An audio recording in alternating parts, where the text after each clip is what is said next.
जब जब पान खाने जाता हूँ तुम्हारी ही याद आती है। कुछ भी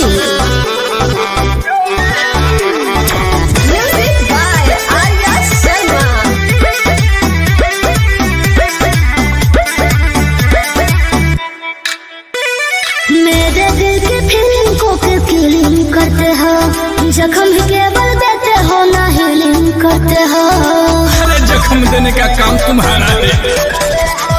मेरे दिल की फीलिंग को किलिंग करते हो, जख्म भी केवल देते हो ना हीलिंग करते हो। ना ऐसा नहीं के बात तू तो बुझल करा, हर बात पना सोना हो जूझल करा। ऐसे मुझको करो अनसुना नहीं, दिल लगाओ चुना नहीं baby, दिल लगाओ चुना नहीं, दिल लगाओ चुना नहीं baby, दिल लगाओ चुना नहीं। खाली लीला पोती करती हो।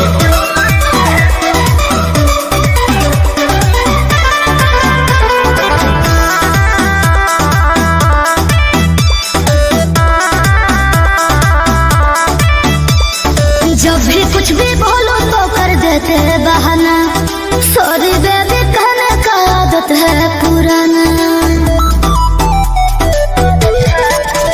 हर जब भी कुछ भी बोलो तो कर देते बहाना, सॉरी बेबी कहने का आदत है पुराना। एक बतिया के जीद काहे करता रो, अपन बाबू नील कमल से झगड़ता रो।